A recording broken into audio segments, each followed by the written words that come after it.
indrindra hitanao ny etaeta ao anatiny dia zao hoe za raha tsy mifanena amin'Andriamanitra mandray fitsarana ato anatiko mifankahita amin'Andriamanitra tsy avelako atory ny masoko zany etaeta zany nomeny Davida an'Andriamanitra dia zany ny tian'Andriamanitra ho aso anao koa androany atao feno ny fatran'ny etaetanao hitady azy androany aza tonga fotsiny eto amin'ity toerany ity androany dia mody maina ianao fa ataovy tsapanao fa nifankahita taminy ianao teto amin'ity toerany ity androany ataovy tsapanao fa efa teto izy namangy anao androany dia jerenao ny valiny nataon'Andriamanitra ozy izy le tenin'Andriamanitra nabarany efa novidiko ty fitoerany ity ozy izy ary ento no honenako mandrakizay tory amen satria nanino Davida nanome toerana ho an'Andriamanitra tao anatin'ny fony nanome etaeta ho an'Andriamanitra dia ny safidin'Andriamanitra ny fanojo tamin'ny safidiny dia tonga dia ozy izy Andriamanitra hoe ento no honenako mandrakizay tory amen dia hoy ny tenin'Andriamanitra hoe eo amin'izay misy ianao no misy fiadanana ary taovy mifankahita ianao sy Jesosy androany dia mifankahita amin'ny fanatrehany mifankahita amin'izany fiadanan'Andriamanitra izany andao asandratsika ny tanantsika dia atao hivavaka androany atao vavaka feno etaeta no hitan'Andriamanitra androany atao feno atmosfera vavaka ty toerany ty androany amen dia tena hoe ho toerana mahatamanan'Andriamanitra endrezany atsaranao ray manome voninahitra sy mankasitraka anao izay amin'ny anaran'i Jesosy ary ndreto izay tonga eto androany ndreto amin'ny fonay manontolo mihitsy amin'ny fiandratranay amin'ny etaeta lalina ao anatin'ny fonay nitediavanay anao androany Andriamanitra eto izay Jesosy manokatra ny fonay ho anao eto izay miandrandra anao sy manantena anao dia tahaka ny fiteniny mpanao salama eo amin'ny tany mangetana sady maina eo no aniriny ny fanahiko anao misaotra Jesosy fa tahaka izany izay androany tahaka n'izany mandalo tany maina sy mangetana tsisy rano zany fa eo no aniriny ny fanahinay anao androany Andriamanitra manatreto amin'ity fitoerana ity androany midina indray dia aoka ho feno ny fanatrehana ao ty toerana ity androany aoka ty toerana ity ho toerana mahatamananao indrindra ny fona tsiraray avy ho toerana mahatamananao misandraha teto androany misandraha tamin'ny avy indrindra ny anaranao aoka tsisy isandratra eto afa-tsy ny anaranao rery any ary ianao rery no andoalehan'ny lohalika rehetra androany sy eken'ny lela rehetra makasitraka manome voninahitra anao izay mitsaoka anao izay fa masina indrindra ianao amin'ny anaran'i Jesosy amen ndao teka mafitsika nome voninahitra an'Andriamanitra mandoso amin'ny fandarana manaraka tsika sotranao zay Jesosy fa metinao eto amin'ny fanatrehanao androany Jesosy tena matsiaro zay hoe tsy avy aminay zavatra rehetra zao fotoana androany zao minitra sekondra zao Jesosy dia tsy nieritreretinay akory tsy fantatray akory ny hoe ho tonga eto zay Jesosy androany tena hoe matsiaro zay Jesosy fa ianao no mitarika anay ianao no mitondra anay amin'ny fotoana rehetra ianao no mitondra anay matsiaro zay Andriamanitra fa tsisy ninina avy aminay fiainanay ary zany antony tondranao anay tsy avelanao zay raha tsy tonga eto amin'ny fanatrehanao satria tsy mety ny fiainanay Jesosy tsisy ninina mety zany Jesosy raha misaraka aminao zay ozy ny teninao tsy mahay manao na inona zay saotra Jesosy fa netino eto amin'ny fanatrehanao zay androany saotra Jesosy fa afaka ahitanao zay androany Jesosy tsisy ninina vonona ty anatinay fa tena ianao Jesosy no andraindrainay androany ianao ny andrasanay Jesosy ianao ny tadiavina eto Jesosy tsy hitady zavatra zay tsy hitady olona zay tsy hijery anizanizy zay tsy andry anizanizy zay Jesosy ary tsisy ninina ataonay vonona na dia kely aza ty anatinay fa tena hoe fonay Jesosy no entinay miankohaka aminao amin'izao fotoana izao ny aminay rehetra Jesosy no entinay miankohaka aminao entiko miankohaka eto anatrehanao ny amiko rehetra Jesosy satria anao Jesosy Jesosy mamiko fanatrehanao tianay fanatrehanao Sotra Jesosy fa tonga eto, tonga soa eto amin'ny fanatrehanao zay.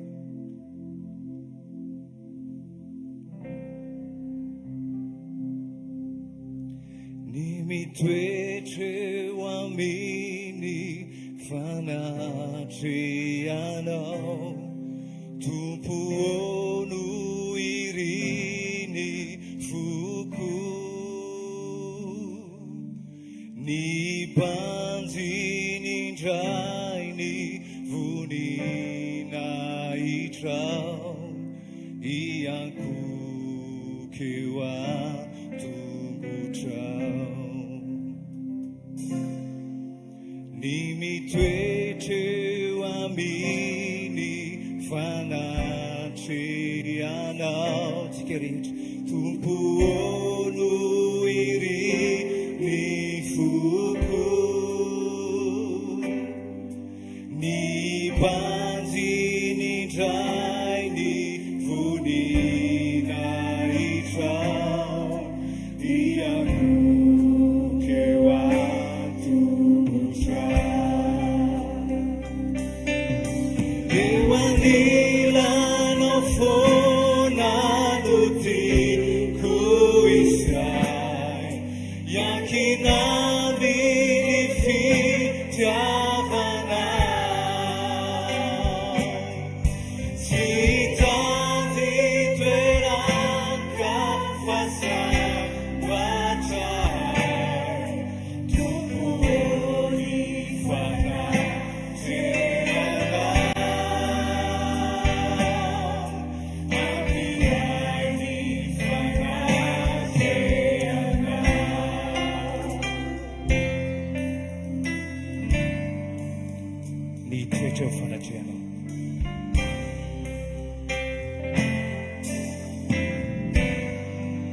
Miaraka tsika. Ny mitoetreo aminy fanatrehanao, tompo no iriny foko,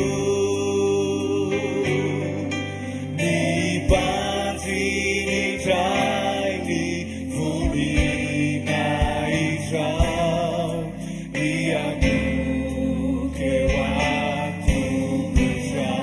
Lazao androany eo anilanao Jesosy a. Eo anilanao foana no tiako izay, iankina amin'ny fitiavanao, tsy hitady toeraka fa sambatra, tompo ny fanatrehanao, ampiray ny fanatrehanao. Ny mitoetreo eo anilanao foana no tiako izay, iankina amin'ny fitiavanao,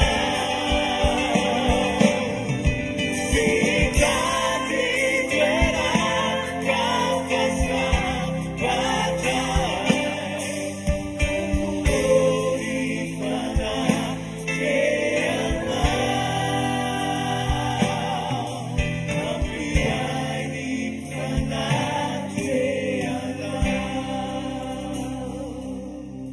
tompo ny fanatrehanao, ampiray ny fanatrehanao. Amen. Jesosy no tena hoe maminay Jesosy, tena mamy loatra Jesosy ny eto amin'ny fanatrehanao, tena tsy misy irinay mihoatra Jesosy, ankoatra ny hoe zany eo amin'ny fanatrehanao zany,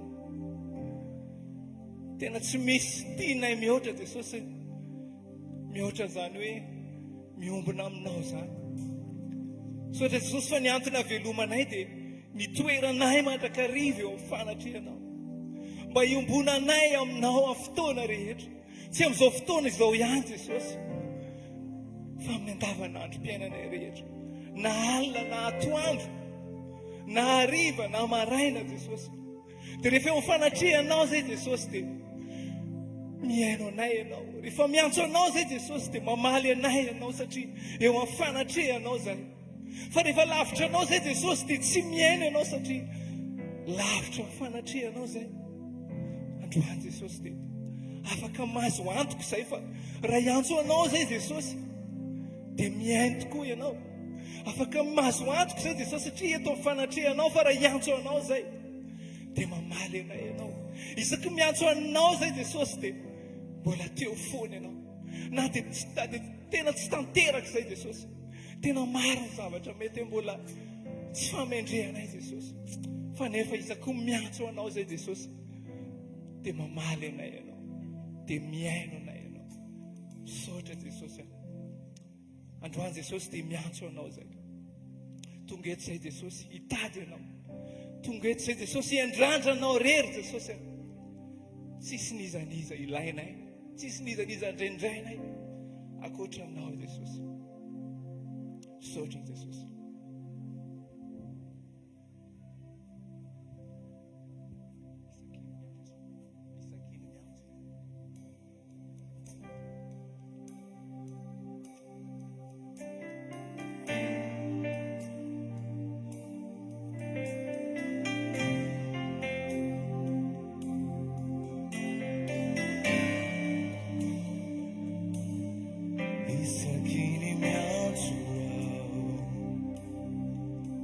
Anaranao Jesús demasiado eriao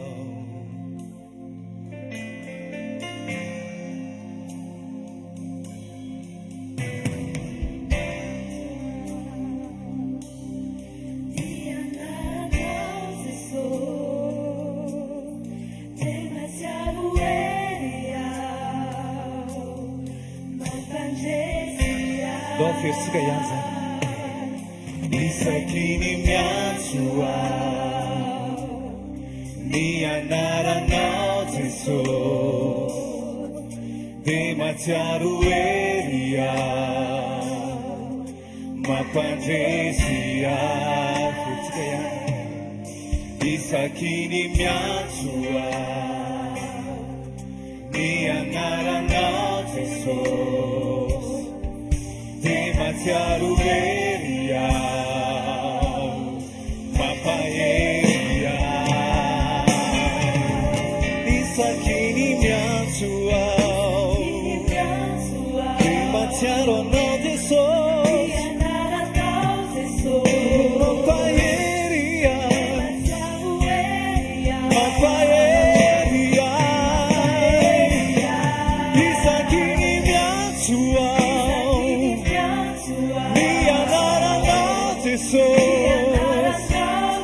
demasiado eria mapandesia isakini mianzua nianarana Jesús demasiado eria mapaeria isakini mianzua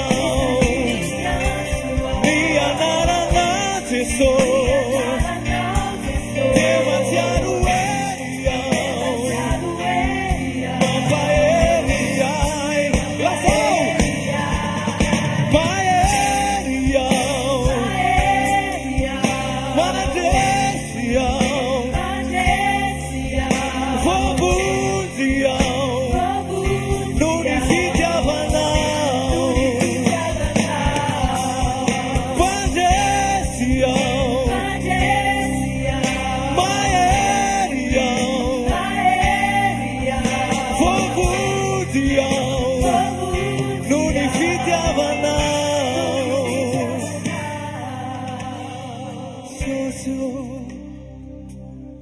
mi saotra Jesús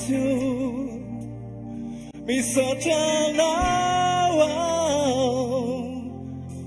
fanamudia ianao mi saotra Jesús misaotra Jesosy misaotra Jesosy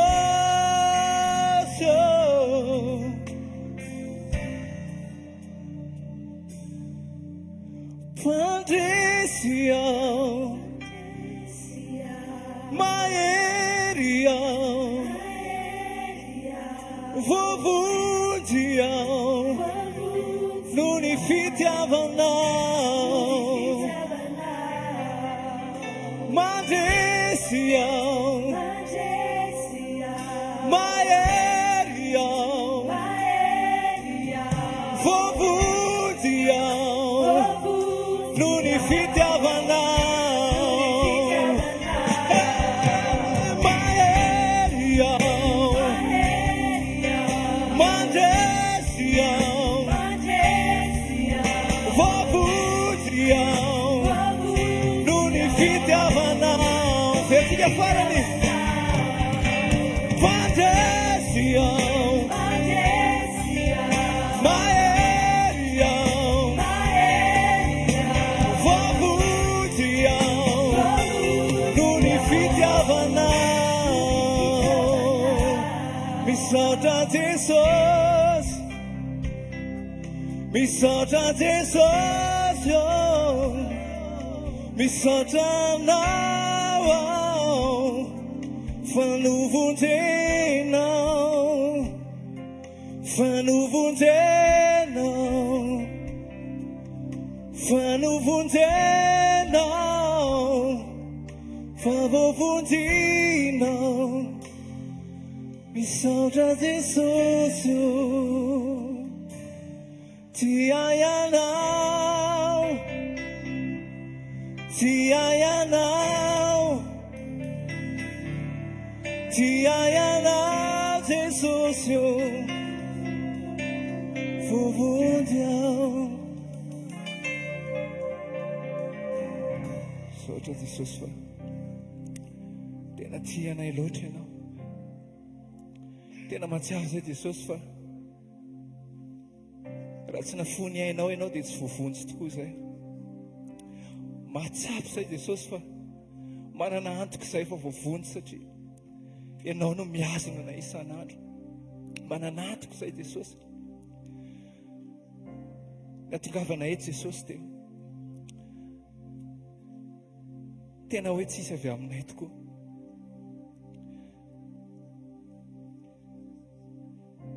amin'ny fotoana rehetra Jesosy hoe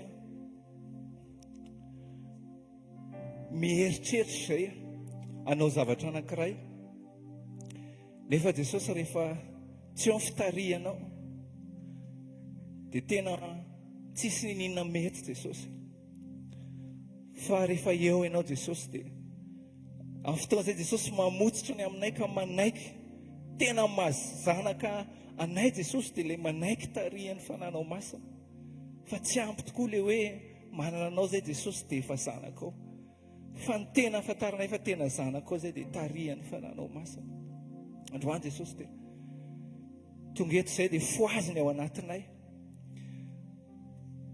foaziny ao anatinay Jesosy fa manaiky izay Jesosy no tarihinao manaiky izay fanahy masina no entinao manaiky izay no fenonao manaiky izay ampanekenay anao tanteraka ny safidinay fanahy masina ho tarihanao tanteraka tena tsisy hotazominay fa fitsoranay tanteraka androany fanahy masina ny amiko rehetra ny aminay rehetra tena ho tarihanao foaziny ray ny aty anatinay fanahy masina foaziny aty anatinay aza vela atoritsony azo anatinay foaziny anatin'ny lala fananay rehetra any fanahy masina foazy zay Jesosy misaotra Jesosy ianao lay fanahy masina lay loharanay na velona boboka ao anatinay foazy zay fanahy masina isan'andro na alina na atoandro isa-minitra foazy zay fanahy masina milanao zay fanahy masina milanao ny aminay rehetra rehetra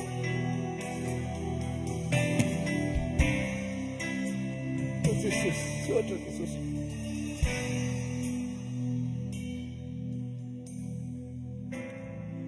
Tompo ity aho mitady anao miantso anao ato anaty aliana feno aizina no mitalao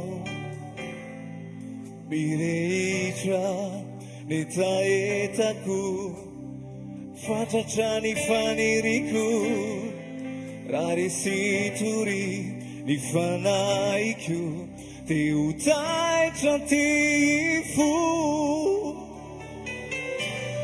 fantatro fa ny fanahy masinao afaky toe Jesosy fantatro fa ny fanahy masinao no afaky tondra fifoazam-panay hoanay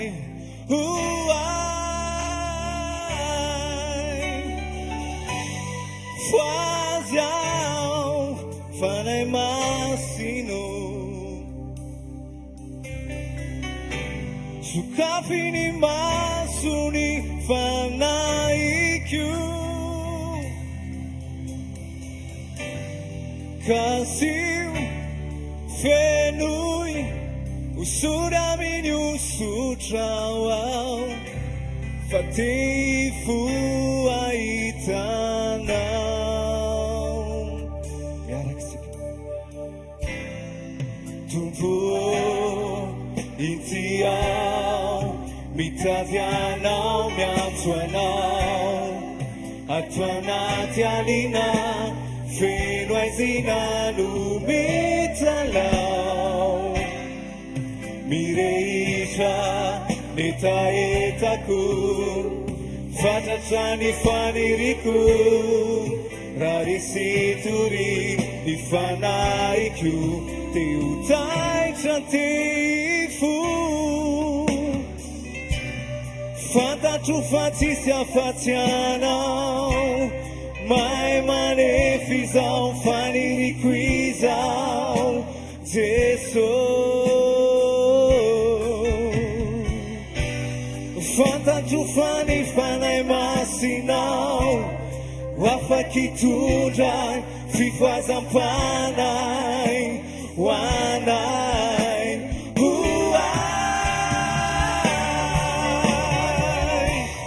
foazy ao fanahy masino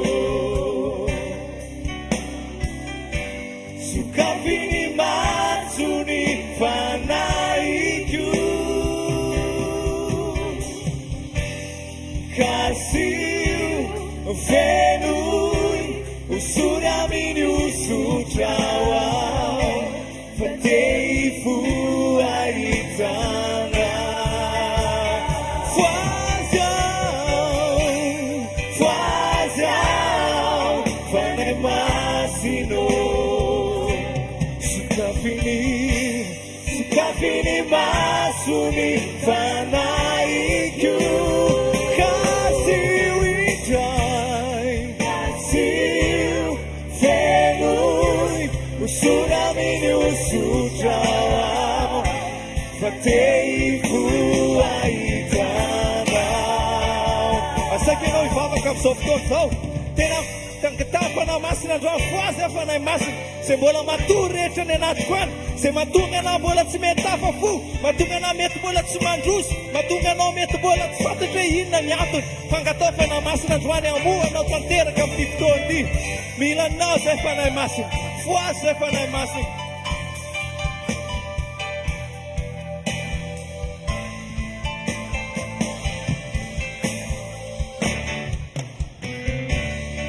foazy ao fanahy masino sokafy ny masony fanaiko kasio itray kasio fenoy usury aminy usutrao ao fa tefo ahitana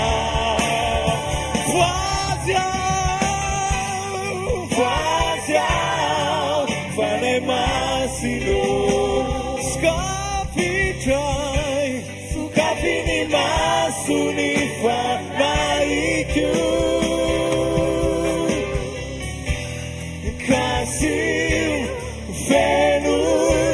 usuramini usujao futifu aitana sisosio teifu aitana teifu aitana.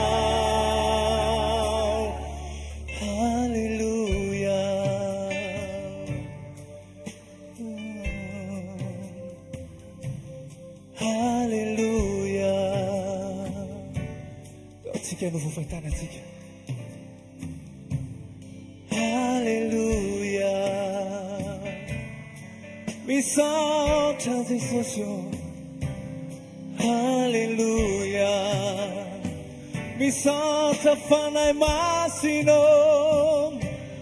Alléluia. Tilayana. Alléluia.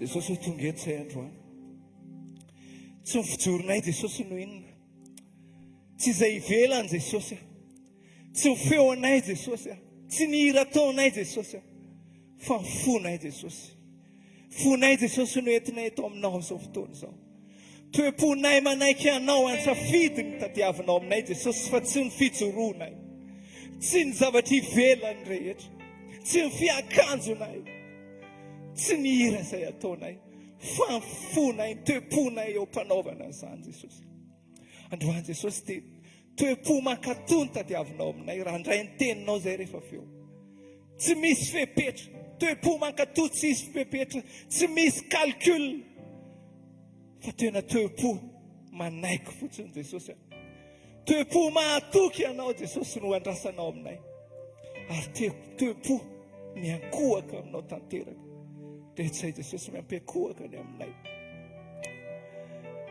mpiankohaka ny amiko rehetra aminao a Jesosy tsinitsinina a Jesosy tsy tanteraka a Jesosy fa etoko tanatrehanao ny foko miankohaka aminao.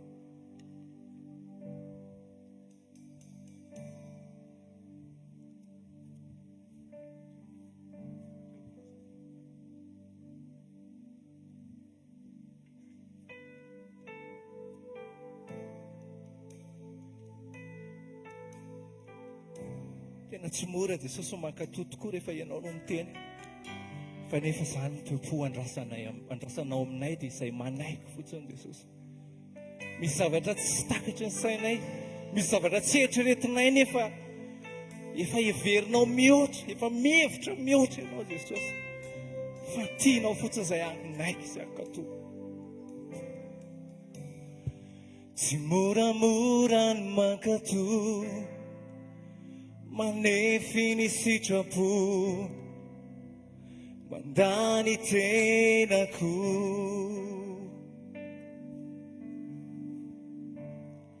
tsy moramora ny manarady milanja ny azo fitalianao Kristy manompo anao Jesosy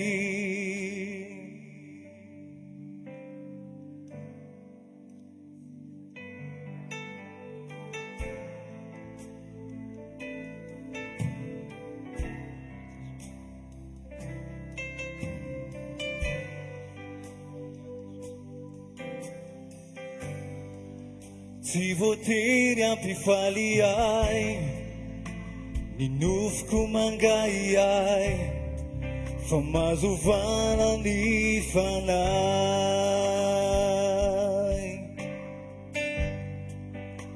ny fanamasinanteny amiko no tena rena dia ny miaina ny fanetreteny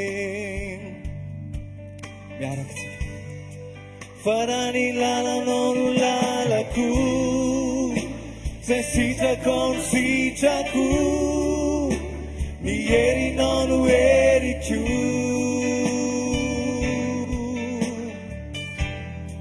tsy izay tiako fa izay tianao fevitro fafevitrao atao aneny sitraponao.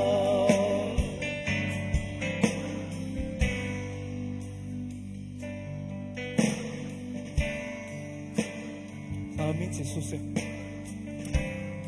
za ny andrasanao aminay Jesosy dia izay sitrakao ihany tianao ataonay. Tena indraindray Jesosy tena sarotra ekena, fa nefa Jesosy manaiky izay androany, manaiky izay Jesosy. Miaraka tsika. Indraindray toa sarotra ekena, fa ny fiainana dia fanetretena, izaho ane tsy maintsy miena. Aleko metry farany ambany, isandratanao ambony izany, ho hitany vazan-tany.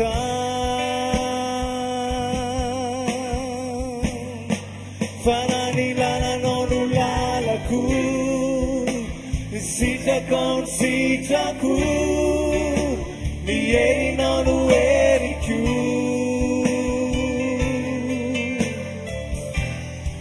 Tsy izay tiako fa izay tianao, tsy fevitro fa fevitrao atao aneny sitraponao. Fa raha ny lalanao lalako, fa raha ny lalanao lalako, ny sitrako ny sitrako, no herinao no heriko.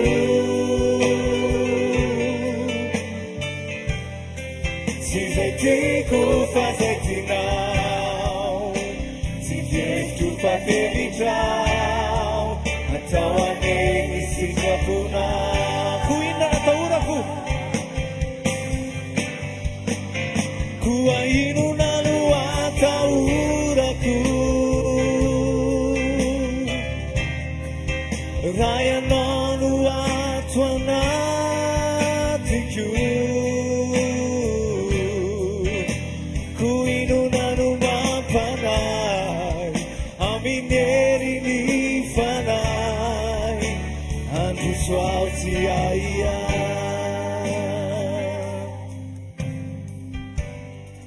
Fa raha ny lalanao no lalako, sitrako ny sitrako, ny herinao no heriko.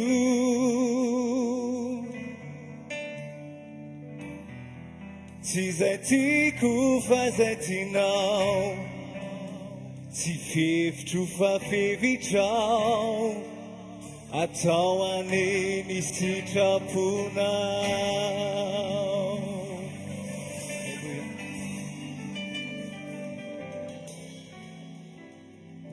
Afaka mahazo toerana tompoko azafady.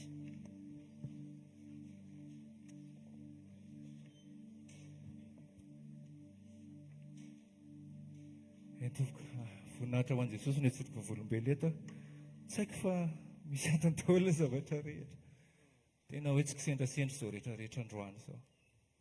Atsotroko volombelona aminareo any amin'ny amin'ny famindrampon'i Jesosy.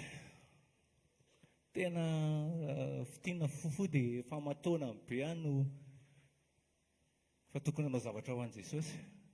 Fa tsy nentinanao fa dia manaraka mialokaloka miaraka amin'ny ekipa sy ny korazady sy ny misy mazava sy ny zavatra be dia be fotsiny hatramin'izay. Fa le tena tenen'i Jesosy na hoe tokony nataoko tsy nataoko foana hatramin'izay. Tena efa matonany. Fa tamin'ity taona ity nanapa-kevitra hoe ho tanterahako ilay izy Jesosy. Dia nisy taona tena niteny tamin'ny papa hoe zaho hoe papa, zaho mangetaheta anao selula satria fa etaetako be ao anatiko. Anao selula, itory-teny filazantsara. Fa tena tsy nanana fahasahiana mihitsy aho dia tsy nentina nateraka ilay fitoriana filazantsara ilay personnel mihitsy hatramin'izay. Fa dia alokaloka teny miaraka amin'ny ekipa teny foana. Fa tamin'ny fotoana teny amin'ny papa izay hoe zaho hoe papa afaka manao selula dia ataovy ozy izy. Dia tao aorianan'izay dia mbola tsy taitra ihany fa ohatrany hoe faly fotsiny aho. Dia okey ary dia ataoko ilay izy. Dia ao anatiko ataoko ilay izy dia ilay etaetako ao anatiko. Fa tsy nataoko ihany ilay izy. roa volana mpampandeny nanontaniako an'izay dia tamin'ny ray volana amin'izay dia nanapa-kevitra hoe dia ho ataoko ilay izy Jesosy dia hitory amin'izay na hisy namana na tsy hisy namana ary tena hoe zary ery amin'izay satria izany andrasanao hitory ho an'ny eny amin'ny tanànanay telo sy taona sy tapany aho zao mipetraka teny amboli-kandrina fa tsy nahavita nefa izay no nangatako tamin'i Jesosy tamin'ny fotoana hoe ameo toerana Jesosy tamin'izay fintratrany ala tao an-taninandro ameo toerana malalaka trano malalaka tanàna malalaka afahako manao ny asanao afahako mitory anao Jesosy telo taona sy tapany aho mipetraka teny amboli-kandrina zay fa tsy nety nahavita raha tsy voaray volana zay dia zavatra nagaga anahy tao anatin'ilay izy rehefa nanomboka nanapa-kevitra nanomboka dia nandeha teny dia indray mandeha isan-kerinandro mangataka amin'i Jesosy mba hameo indray andro amin'ny asako Jesosy mba afahako mandeha mitory indray mandeha isan-kerinandro mitety an'io tanàna io amin'izay vitako dia misaotra an'Andriamanitra fa afaka nanomboka dia misy mponimpon'Andriamanitra koa afaka mba nasaiko niaraka tamiko sady nanome fitaovana dia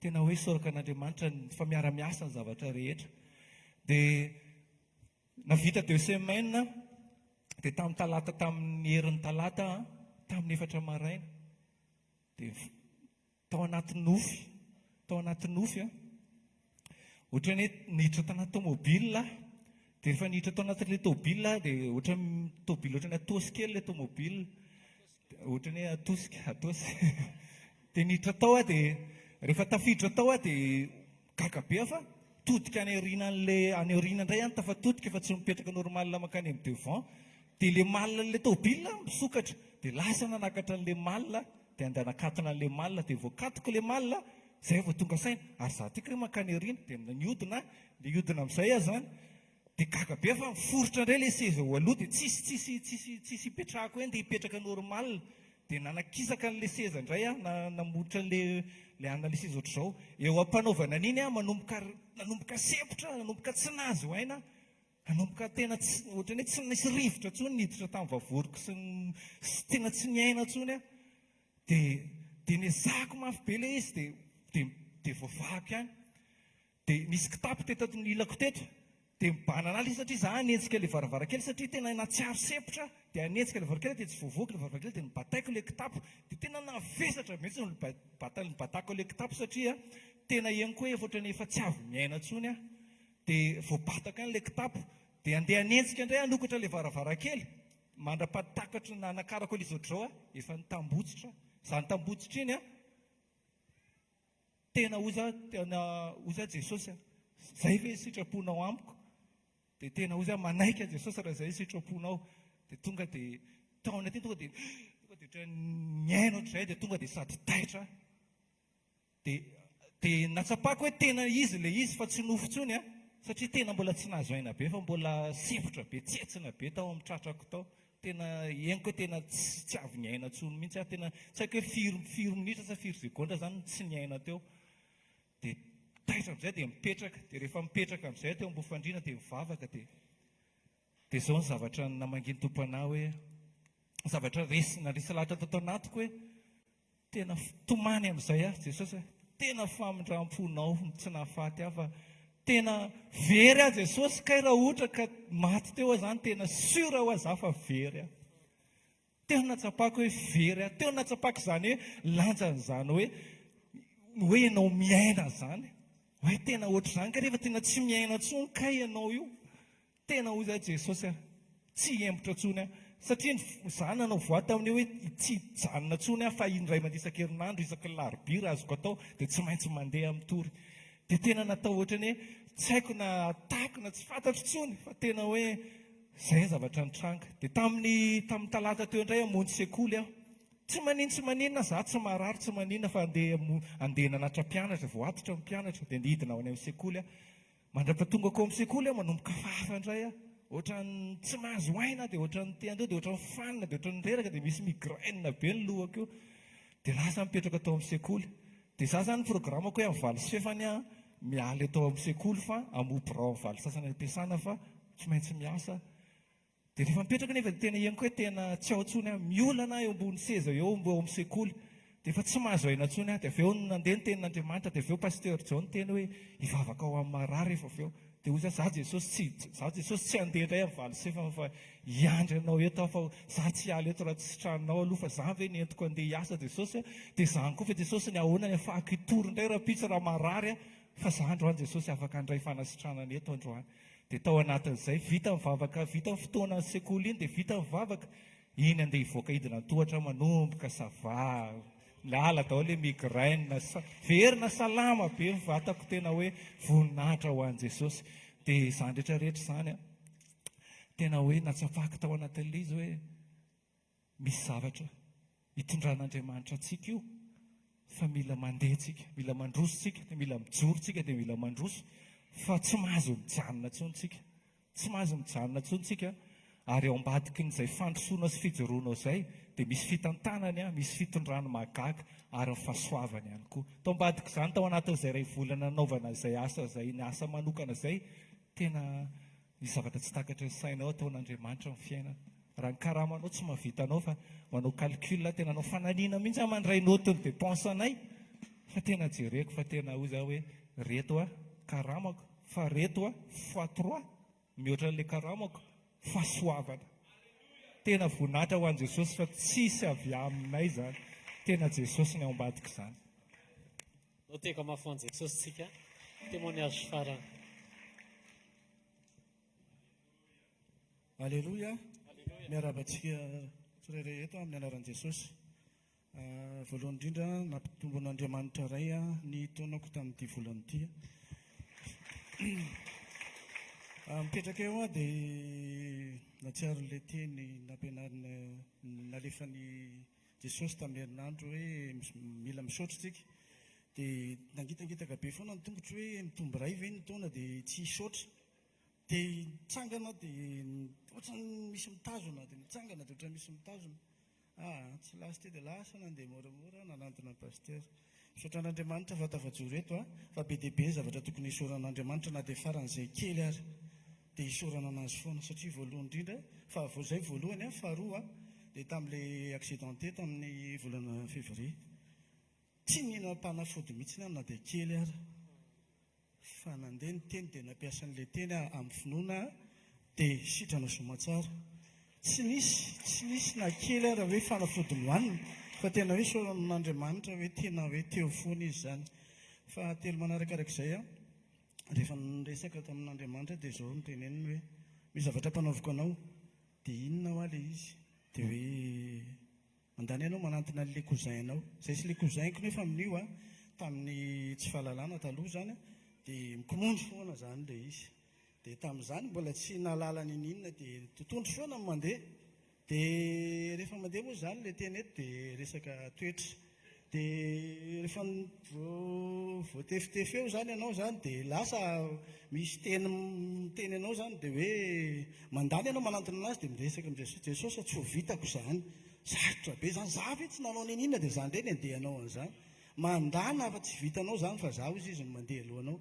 Lasa nandeha dia nanantona ilay cousin-ko dia io ilay cousin-ko dia isaky mahita anazy dia mijery ohatr'izao izy dia efa mijery ohatr'izao dia atodiny ohatr'izao foana ny lohany. Dia lasa indray Jesosy ahoana nataoko fa ohatrany tsy mijery anazy mihitsy mandana izy fa tsy maninona. Manantona anazy indray dia atodiny foana ny lohako. Tonga amin'izay ny fotoana. Ngamba hoa Jesosy tsy mbola fotoana izay fotoana niaonako tamin'izay fa meo an'ilay tena fotoana amin'izay mba hiarahako aminazy. Misy fotoana amin'izay misy tsy maintsy fotoana iarahana zany dia hoe hiaraka tômôbila. Tonga teo amin'ilay tômôbila dia Jesosy misaotra betsaka fa tena tsy maintsy hiaraka tômôbila zany dia mazava ho azy fa dia eo ianao no miasa zany dia za koa eo dia manantona. Tonga ilay fotoana mbola tsy niety indray ilay izy. Inona ty Jesosy hoa. Dia nisarahana tômôbila indray izay efa tonga tao amin'ilay fotoana amin'izay dia za zany efa niezaka tsy afaka miala intsony izy fa tsy maintsy hiaraba amin'izay dia tonga teo aminazy ohatran'ireny olona tsy niady ireny izay olona. Fa tonga dia Jesosy hoe rahalahy ozy izy matsy anahy. Jesosy misaotra betsaka fa tena ianao nefa nandeha alohako niasa ao anahy. Vita indray izay dia samy eo ihany dia asa indray izay inona nahazo anazy. Niezaka ihany na nanantona anazy hiavina vonana indray mandany ianao manantona mandany ianao manantona izy Jesosy dia niezaka ihany nanantona. Ngamba nefatra ngamba ny nanantona anazy ohatrany hoe olona tsotra dia hoe inona koa ny tokony hanaovana an'izany fa ianao efa nampianarina ilay zavatra tsara izy Jesosy dia raha iso ilay zavatra tsara dia amiao anazy dia nomena anazy ilay zavatra tsara tenina zao zay lahy tena miresaka tsara, tena mifankatia izy indray arany tena taotaon'Andriamanitra manazy irery ary ny voninahitra. Mankasitraka tompoko. Andao tsika hitsangana, andao tsika hisaotra an' Jesosy aza atao fisaorana mahazatra. Voalohany ny amin'ny fanasitranana. Fanasitranana tamin'ny fotoana tamin'ny talata, fanasitranana an'ilay rahalahy teo tamin'ny izy accidenté dia tsy ninona mpanafody. Faharoa mikasika ny famindram-pon'i Jesosy sy ny fitehirizany. Amen. Famindram-pon'i Jesosy ny nahatratrarany anniversairany dia famindram-pon'i Jesosy ny azonany amin'ny datorindra. Dato izy teo, datorindra. Tao anatin'ilay fotoana, tao anatin'izay 3 taona zay ny azonany ainy ahafahany nandeha nanao sitrapon'Andriamanitra. Fahatelo ny amin'ny tenin'Andriamanitra izay omena antsika. Amen. Indraindray toa sarotra ekena tokoa ilay izy arak'ilay hira teo, fa tsy ny herinao, tsy ny tanjakao, fa nomena ny fanamasiny ianao.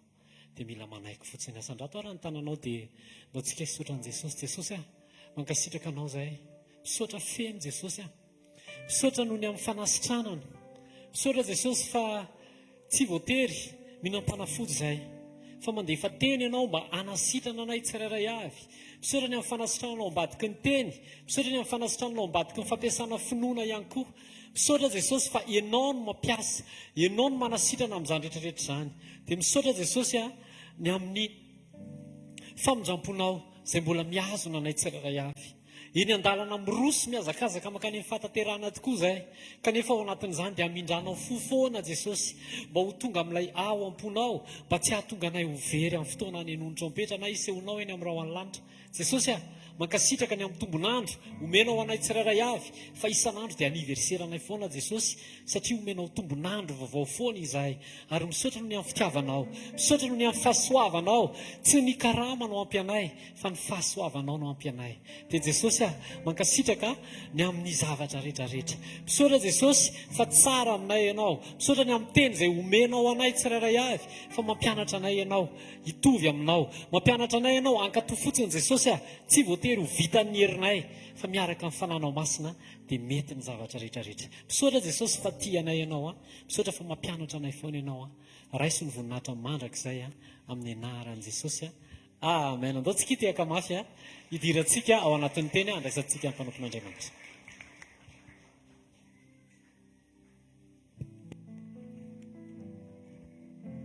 Alleluia. Ndao tsika mbola hitiaka mafy be ho an'i Jesosy ny amin'ireo vavolombelona izay nomen'Andriamanitra mpaherezana antsika androany. Possible ny fanasitranana, possible ny fiovana, possible ny fifamelan-keloka, possible ny famatsiana. Izay no nomeny Jesosy nampaherezana antsika fa ny zavatra rehetra dia ain'Andriamanitra atao.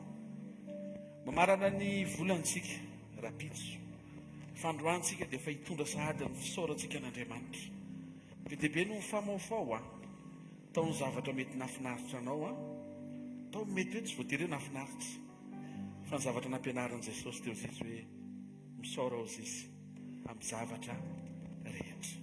Mety niatrika tsy fahasalamana ianao mety nisy tahaka ny datorindra teo hoe ohatrany hoe teo ambavahoana ny mandrakizay, fa mbola sitraka Andriamanitra ny amin'ny tombonandro satria mbola misy programa tian'Andriamanitra hoefaina sy fenona.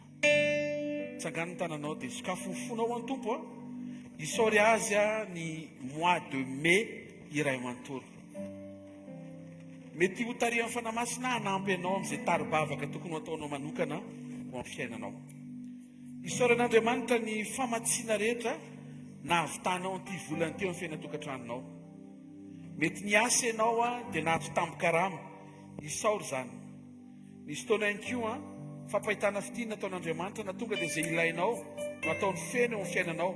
Aza adino reny ilay isan'ilay hoe aza misy adinoinao ny fitahiny rehetra. Tiako ianao isaotra an'i Jesosy ihany koa fa nahatratra ny farany volana ianao, nitehirizin'Andriamanitra ny ainao, men'Andriamanitra fiainana ianao, men'Andriamanitra hery sy tanjaka. Aza atao ambany zavatra izany fa nisy olona saiky maty teo voajora volombelona hoe oreto izy izy sarobidy miaina. Tiako ianao hankasitraka an'Andriamanitra sy isaotra azy. misy amintsika reheto tamin'ity volanyity nentin'Andriamanitra tany amina toerana mbola tsy hitanao ny aina zavatra, tsy mbola ny ainanao fampahitana fity, mety mombana asa, mety mombana fanompona, tikanao hisaotra an'Andriamanitra amin'ny fonao manontolony amin'izany.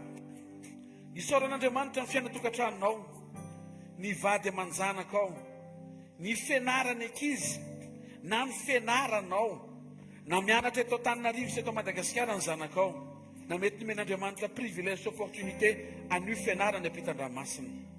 Hisaotra an'Andriamanitra ireo teny be dia be izay namanginy tompo antsika tamin'ity volany ity. Tamin'ireny teny ireny nisy nanitsy ianao, nisy nanangana anao, nampahery anao, nampianatra anao.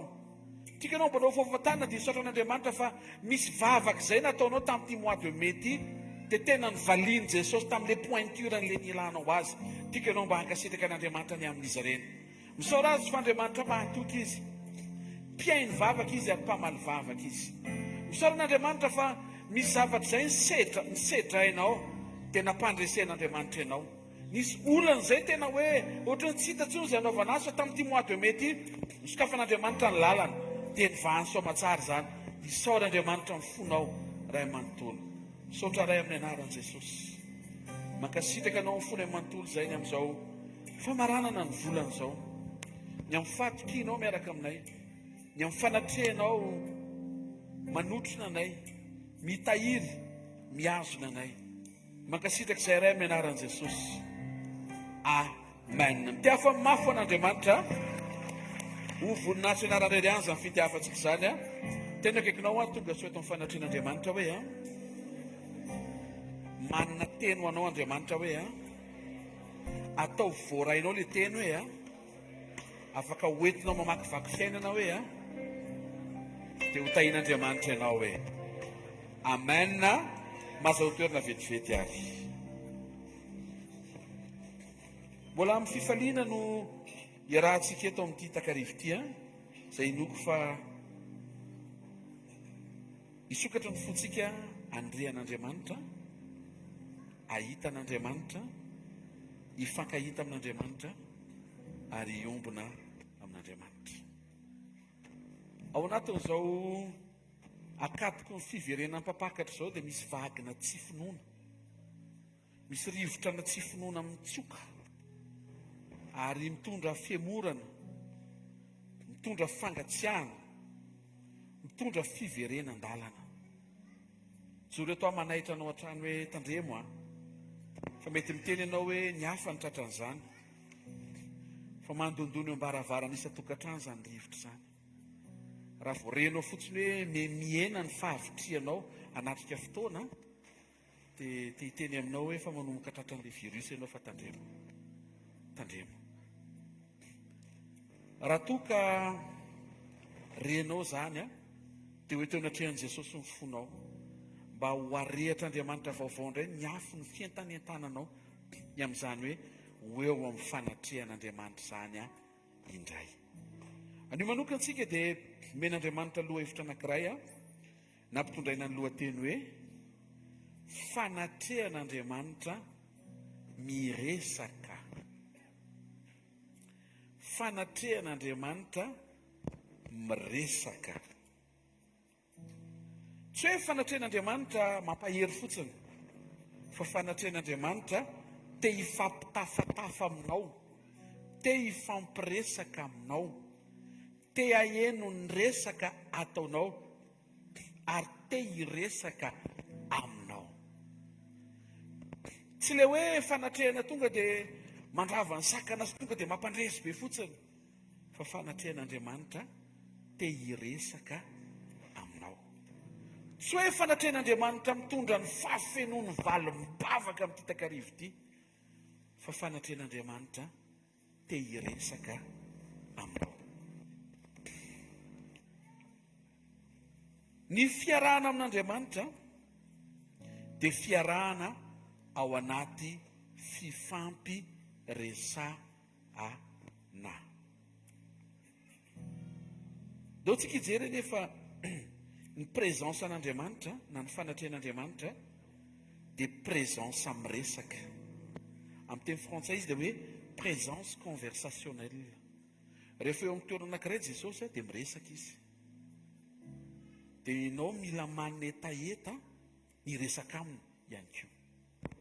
Genesis toko voalohany dimy voalohany ka hatramin'ny andininy fahatelo. Jereo tsara ny présentation an'Andriamanitra voalohany vao manokatra ny tenin'Andriamanitra. Vaky toy izao minaran'i Jesosy. Sokafana ny Baiboly ilay tananao dia ara-makitsika ne. Inona ny réaction n'Andriamanitra voalohany? Inona ny réaction ny fanatrehan'Andriamanitra voalohany? Titeny aminao fa tonga dia miresaka aloha ny fanatrehan'Andriamanitra vao mipoitra voalohany. Amin'ny anaran'i Jesosy. Tamin'ny voalohany Andriamanitra nahary ny lanitra sy ny tany. Ary ny tany dia tsy nisy endrika sady foana. Ary aizina ny tambon'ny lalina ary ny fanahin'Andriamanitra nanomba tambon'ny rano. Ary Andriamanitra nanao hoe misy mazava dia nisy mazava. Ny présentation n'Andriamanitra voalohany eto amin'ity teny ity dia Andriamanitra miresaka amin'ny tany ao anaty aizina mba hisiny mazava miposaka avy ao anatin'ilay aizina ahafahan'Andriamanitra miasa ao anaty mazava amen'ny tany amin'ny zava-tsoa maro. Tsy hoe tonga Andriamanitra dia nikonstate hoe hoaiza ny fahabangana, fa tonga dia niteny izy niresaka tamin'ilay situation izay tao anaty aizina avy hatrany dia niteny mazava Andriamanitra. Averiko Andriamanitra miresaka amin'ny tany ao anaty aizina. Hisiny mazava miposaka avy ao anatin'ilay aizina. Ahafahan'Andriamanitra miasa ao anaty mazava. Satria Andriamanitra tsy miasa ao anaty aizina. Na dia maika ary ianao mazava aloha. Tena akaikinao, na maika ary ianao hoe tsy maintsy mazava aloha vao miasa Andriamanitra hoe. Zay vao ny fenon'Andriamanitra tamin'ny zava-tsoa, ny tany ao anaty mazava ny resahany. I Adama, ny tany ilay voalohany teo tia indray Adama. Genesis toko fahatelo ny andininy fahavalo ka hatramin'ny andininy fahasivy. Inona ny zavatra mitranga vao tonga ao Eden'Andriamanitra? Fantatrao hoe zavatra ataony? Tonga dia miresaka izy. Teneno akaikinao. Vao tonga amin'ny toerana anankiray Andriamanitra hoe tonga dia miresaka izy hoe. Ndao dia vakitsika anaran'i Jesosy. Arao tsara. Ary nandrehan'i Jehovah Andriamanitra nitsangatsangana teo amin'ny saha izy. Nefa rehefa ho hariva ny andro. Ary raha lehilahy sy ny vadiny niery ny tavan'i Jehovah Andriamanitra anaty azo tao amin'ny saha. Andininy fahasivy. Ary Jehovah Andriamanitra dia niantso andra lehilahy ka natao taminy hoe aiza moa ianao? Tonga dia miantso any Adama mba hifampy resaka. Présence miresaka no nitady any Adama voalohany. Satria very sy tafasaraka tamin'io fanatrehan'Andriamanitra miresaka amin'io i Adama. Misy antony matoa tapaka ilay fifandraisana amin'Andriamanitra satria nanokatra fifandraisana amin'ny menarany Adama sy Eva. Ka ty resaka ity zany tsy maintsy misafidy ianao androany. Na ianao resaka amin'Andriamanitra rery na ianao ampiresaha amin'ny menarana. Raha zay ianao misafidy tsara, aza miala amin'Andriamanitra. Fa zay tenen'ny menarana tsy misy afa-tsy lainga, fa zay tenen'Andriamanitra tsy misy afa-tsy marina. Andriamanitra zao niteny tamin'ny Adama sy Eva. Tandremo fa raha tafihinana an'ilay voankazo io ianao dia ho faty. Dia ny defien'ilay menarana ilay teny. Ho any io izy fa tsy ho faty ianao. Dia zao, rehefa nina ny Eva, maty sa tsy maty? Tsy tonga dia maty izy. Ampinanao ny Adama izy izy. Nina ny Adama, maty sa tsy maty? Tsy maty. Fa ny amin'ny Genesis, toko fa sakafo ny Baibolinao. Efa niteneniko taty fa averiny eto kely vetivety. Atonga anao tena tokony hisafidy.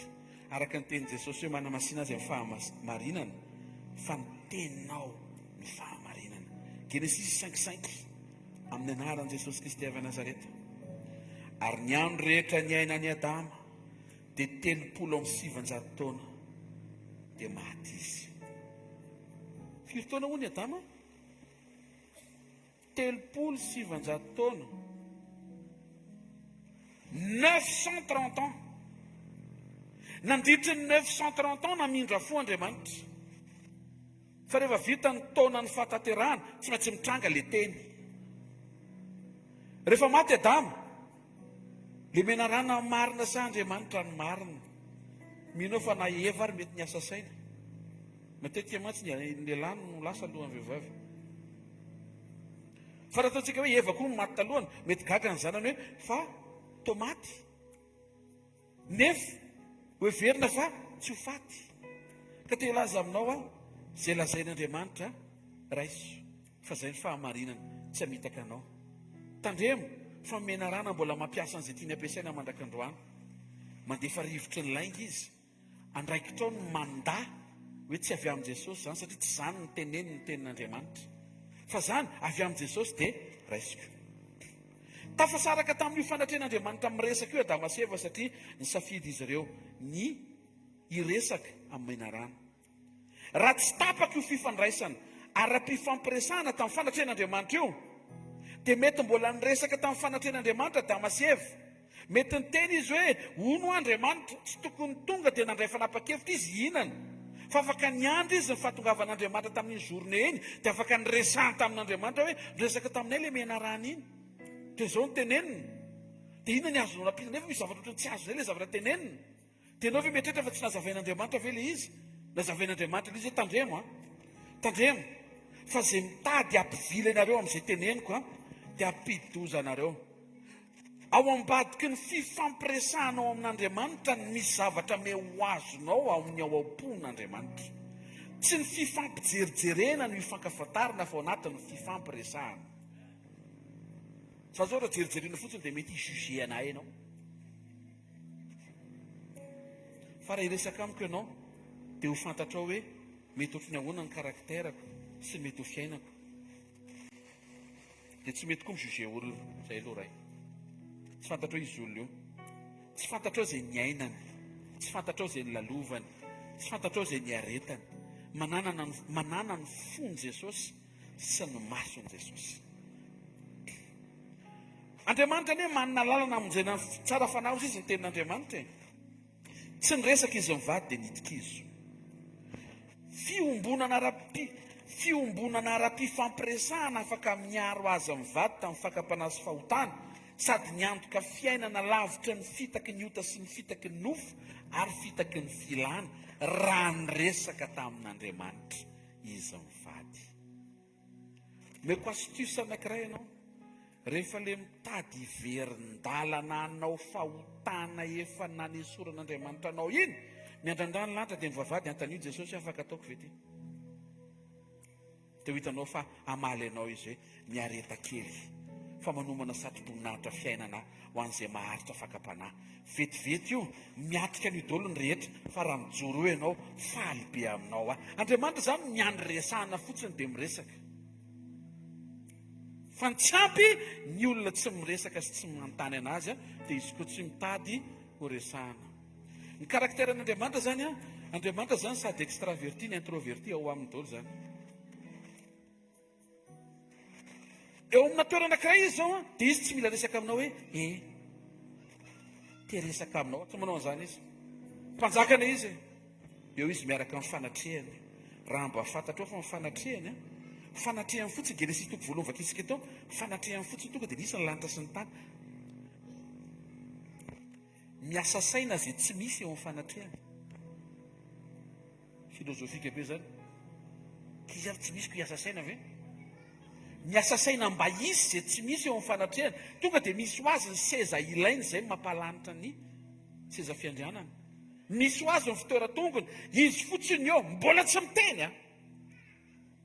Nampisy mazava teo amin'ilay tany maizina no nitenena n'Andriamanitra hoe misy mazava. Eo tsika jeriny kany Abrahama vetivety. Genesis 16:15-16 amin'ny anaran'i Jesosy. Ary Agara niteraka zazalahy tamin'ny Abrahama. I Agara io a, mpiasa vavy tao an-trano. Ary ny anaran'ny zanany izay naterany dia nataony Abrahama hoe Ismaely. Ary efa 920 taona i Abrahama, 86 ans, raha Agara niteraka ny Ismaela taminy. Genesis 7:1. Ary rehefa 770 taona i Abrahama, 99 ans, dia nisehoany Jehovah izy ka nitenenany hoe zany Andriamanitra tsy toa mandehany eo anatria ka aoka tsy misy tsiny ianao. Nandritry ny 13 taona tao aorianany fanapa-kevitra diso ny raisiny Abrahama andry sy atory ary hiteraka mampiasa vavany izay tsy vadiny dia nangina Andriamanitra. Dikan'izay tsy teo zany Andriamanitra. Ny afantarina zany fa eo Andriamanitra miteny izy. Ny afantarina fa tsy eo Andriamanitra zany mangina izy. Lasa Andriamanitra satria efa niteny Andriamanitra hoe Sara no hiteraka avy aminao fa tsy Agara. Jerevana nefa i Agara matanjaka, i Agara miforma, i Agara koa mbola mitana, i Agara koa mazaka ritmo. Piasako. Sara andra nefa izy patron, sady efa antitra, ny momba, ny maty ny kibo. Zavatra anankitelo zany. Voalohany, momba izy tsy mandeha amin'izay laoniny zany ny ovulation. Maty ny kibo tsy mandeha amin'izay laoniny ny utérus. Efa antitra, efa ménopause. Raha ny ray amin'ireo zany no miva, ohatra hoe mbola tanora izy, dia mbola misy problema roa mila vahana. Maty ny kibo, momba. Raha ohatra hoe efa mombana ny esorina, dia mbola misy problema anankiroa indray. Ménopause efa lany taona izy no maty ny kibo. Mihaino ve ianao e? Raha ny zavatra nenan'ny Sara zany dia Sara zany farany Sara ny vehivavy farany afaka hiteraka ao an-tanàna. Jereo tsara fa i Agara vao natoriany Abrahama indray mandeha fotsiny to dia bevoaka. Ny sitrapon'Andriamanitra ohatra mila fotoana. Ny fahadalàna ohatra mivetivety zany tonga dia mandaitra. Fa teteny aminao tsy any amin'ny résultat ilay izy hoe fa io fa teraka ilay zaza. Fa any amin'ilay lalana ny tenenin'Andriamanitra fa ankasitrahany andraisanao an'ilay valim-bavaka irinao. Raha vao maika amin'ilay zaza zany ianao ohatra ny Abrahama dia efara amin'ny fiterahana ampiasa vavy. Fantin'Andriamanitra tonga ao anatinao, afaka hanana confiance ave ianao fa vehivavy efa antitra be afaka miteraka, vehivavy efa maty kibo afaka miteraka, vehivavy efa stérile afaka miteraka, vehivavy efa mitsahajaza afaka miteraka. Amin'ity takarivo ity tsy ilay finoana lojika ny tian'Andriamanitra ho velona ao anatinao, fa ilay finoana ilojika eo amin'ilay tenenin'ny olona hoe tsy misy azo atao intsony ny Andriamanitra afaka manokatra lalana atafavoakanao miaraka aminy. Voadiso ny décision raisiny Abrahama dia nangina ny fanatrehan'Andriamanitra teo amin'ny Abrahama. 13 ans vao miverina. Nanindry fo Andriamanitra nanao premier pas. Fizany diso eto e. Ao mba valio izy ny diso teto. I Abrahama nanimba ilay fifandraisana fa Andriamanitra ny tsy nazaka. Ary ren'ilay tsy mazaka reny ohatra misy Jesosy ihany kay zany. Dikan'izay aza taitra raha ianao ilay tonga eto, ianao ilay tsy mazaka, ianao ilay tsy diso, fa ianao foana ilay mitady fihavanana any Jesosy ianao. Raha ianao zany tonga eto, ilay tsy maintsy hifonana be vao mamela, efa tenenda tsy mety miaiky. Ozy izy dia safampona anankiray izy hoe any Jesosy ve ianao? Iza pastera tokony ianao premier pas izay manana Jesosy. Ao an-trano zany tokony miazakazaka amin'ny manao premier pas. Fa tsy ianao lavo zao koa nanaovana premier pas eo foana. Ianao zany tsy manana Jesosy mihitsy hoe zany e. Any amin'ilay barengo e, tsy any amin'ilay premier pas, fa any amin'ilay hoe manana an Jesosy hoe zany ianao rehefa tena zohina ilay izy. Fa Andriamanitra eto mamela lesona, tsy vitany ilay tsy resaka amin'ny Abrahama, lasa izy nanindry fo dia nidina, tsy nasiany resaka mihitsy, tsy zakaka mihitsy ianao nataony eraka tampiasa, tsisy resaka. Toy izao ny teneniny. Ino tsara 17:1 tonga dia miseho Andriamanitra. Zareo anie vao miseho Andriamanitra tonga dia miteny averena fanatrehana amin'ny resaka hoe. Zareo tsara vao miseho Andriamanitra tonga dia miteny. Zao ny tenen'Andriamanitra i Abrahama, zano Andriamanitra tsy toa mandehany eo anatrehako, aoka tsy misy tsiny ianao. Tsisy resaka hoe ianao tena manaonao foana, tsy zakako mihitsy nataonao, za zao dia mifitahanao, iza mihitsy, tsisy an'izany.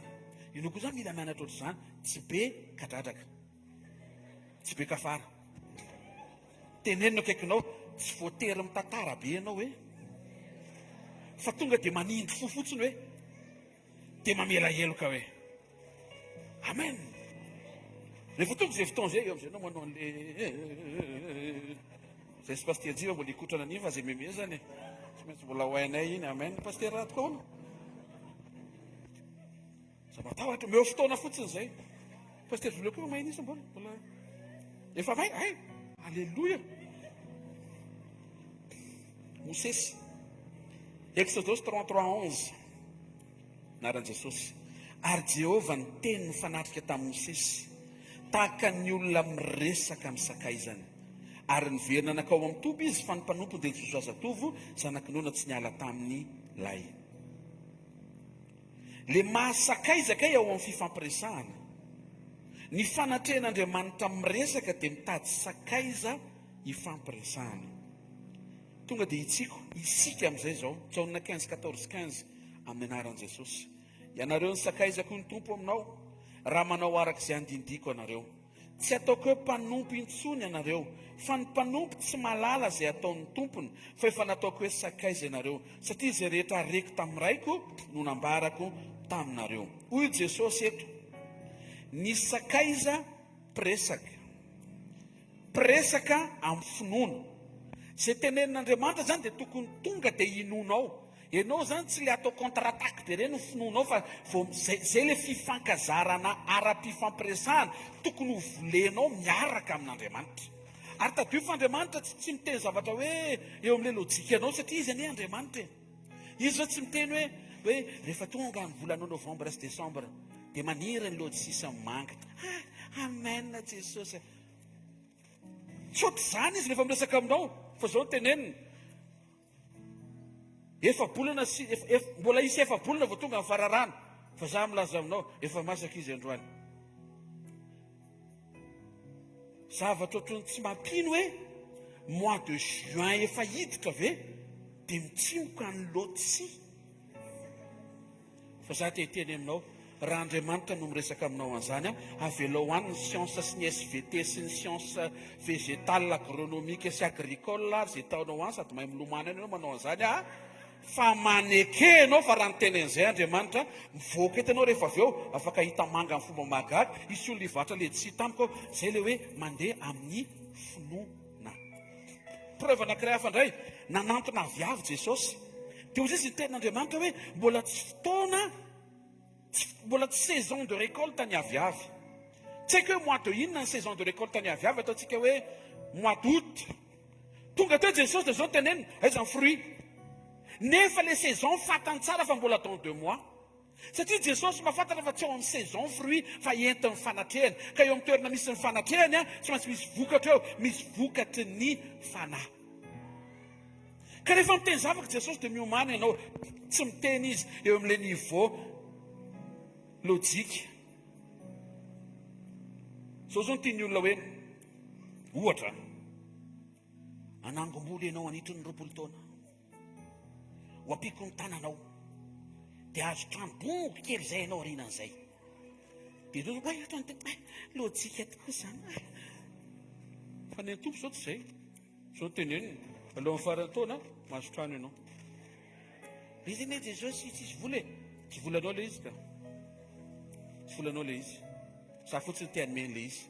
Dia raha vao eo zany ianao bebe adihevitra zay amin'izay ny mahatsara le hoe mifankazaraingana ianao amin'i Jesosy fa izy presaka zavatra ohatr' zany mila raisinao amin'ny finoana.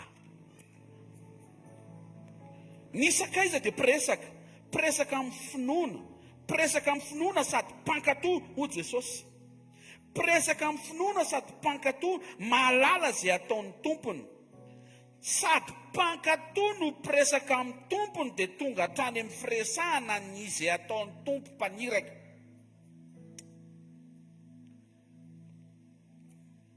Lasa fantatrao hoe inona ny ataon'ilay tompo maniraka anao satria miresaka foana nareo. Zay ny tenen'i Jesosy hoe lasa sakaiza. Na tonga amin'ny Petera sy Jona sy Jakoba lasa akaiky be an' Jesosy satria ireo no presaka be foana amin' Jesosy. Anisan'ny mandrafitra ny relation na ny fifandraisana dia ny fifampiresahana conversation, ny intimité fifandraisanam-po, considération fanomezan-danja, confiance fifampatokisana, proximité ny mampahakaiky ny olona aloha miresaka, familiarité manomboka miakaiky. Misy fifampiresahana tonga dia mifanakaiky am-po be dia averiko izy ny am'fangatahany maro. Anisan'ny mandrafitra ny fifandraisana ny relation dia fifampiresahana conversation. Raha vao tsy miresaka nareo ohatrany zao dia tsisy relation entre anareo menakavy, ary tsy ho ela dia hokorotana. Fa mitsodrano sy manonona aminaran' Jesosy hiverina fifampiresahan'ny-mpianakavy. Ary indrindrindrindra aoka ho Jesosy ny sujet de conversation amin'ny mpianakavy ao an-trano. Amin'izay fotoan'izay sady mifandray tsara amin'ny mpianakavy no Jesosy mivon'ilay fifandraisana, tsy ho rava amin'ny fianakavy synareo amin'ny anaran'i Jesosy Kristy avy Nazareta. Lay izy ny atao hoe le izy zany tsy tsofina rano hoe mandehana dia aoka izy fiadanana amin'ny tokantranonao, fa ianao no mila mandray an'ilay fiadanana dia mifampiresaka ao an-trano nareo. Kina fampiresahana eo miresa Jesosy. Conversation, intimité, fifandraisana-po, considération, fanomezan-danja, confiance, fifampitokisana, proximité, lasa akaiky, lasa miakaiky le olona anankiroa mifampiresaka. Ary farany, familiarité, lasa tonga dia misy zavatra tonga dia lasa ohatran'ny hoe mifanakaiky am-po. Amen. Inona ny zavatra mitranga rehefa mifampiresaka amin'i Jesosy ianao? Ny fanatrehan'Andriamanitra dia fanatrehana miresaka. Avereny zay, ny fanatrehan'Andriamanitra dia fanatrehana miresaka. Zereo tsara ny zavatra tenen'i Jesosy eo amin'ny Jaona 15:7. Raha miray amiko ianareo communion, mitoetra anatinareo ny teniko dia angatao na inona. Alohan'ny miresaka zany dia miombona. Dikan'izay ianao mihitsy ny tokony ho manana etaeta niaraka amin'Andriamanitra. Zay ianao vao miresaka amin'Andriamanitra mba hisiny ny fifandraisana eo aminao sy Andriamanitra. Jesosy zany tsy hoe andeha aniraka anao fotsiny satria maharisika ianao, fa le miaraka aminao mihitsy no tiany mba ahatonga sainanao, satria ianao tokony manahaka ny toetrany mba hoentiny any amin'izay hitoerany. Tsy tafiditra any zay tsy mitovy toetra aminy, ary tsy tafiditra any zay tsy manana azy sy miombona aminy ama-Andriamanitra azy. Nisy vehivavy anankiray Samaritana amin'ny Jaona 4. Raha fitina tantaran'ny io vehivavy io dia io vehivavy io nanana problème. Ary ny problemany dia problème teo amin'ny fiarahamoniny, satria tsy dia tsara fitondratena izy dia lasa manimba fiainam-pitiavan'olona be dia be ao tanàna. Satria indraindray efa lehilahy efa engagé quelque part any vitany manjono azy, tena eny vitany. Trondro efa ary anaty kivetan'olona ary voavoakany avy any. Re kapitaine reny tena lasany. Ohatran'ny hoe mety zay ataony efa izy tsy niaina tanaty fiadanana. Dia mafy be ilay fanenjena satria ny olona koa tsy tia an'izay karazana fiainana izay. Dia lasa menatra ity vehivavy ity andeha hatsaka rano isa-maraina miaraka amin'ny vehivavy rehetra. Satria ireo vehivavy mandeha matsaka ireo na reo ny tompom-bady, na reo fianakaviana ilay tompom-bady. Dikan'izay tsy maintsy isy resaka zany iny dia sahotaka ianao mahafantatra vehivavy ny sahotaka korotana be eo tsy korotana. Dia aleo ity vehivavy ity rehefa atoandro, rehefa le samy mikarakara any daholo, dia iny izy misoko mangina manao capuchon kely vimbona le bidon jaune le efa haitsika ireny ny lazany lasa mitondra an'ireny, mangingina mba tsy voaelingelina satria manao zavatra tsy mety. Rehefa tonga andeha hatsaka teo izy zavatra tsy napoziny, nisy lehilahy anankiray izay niandry azy teo. Dia izy nieritreritra hoe molamola aminy io lehilahy io, satria mieritreritra izy fa zay izy. Dia Jesosy koa tonga dia nampiresaka, afaka mamazo rano ve? Tonga dia manano. Tsy fantany fa Jesosy io miresaka aminy io. Mazava angamba le contexte. Teteny aminao hoe manokana fotoana dia miresaha amin'i Jesosy. Fa ny fifampiresahanao amin'i Jesosy anova zavatra eo amin'ny fiainanao.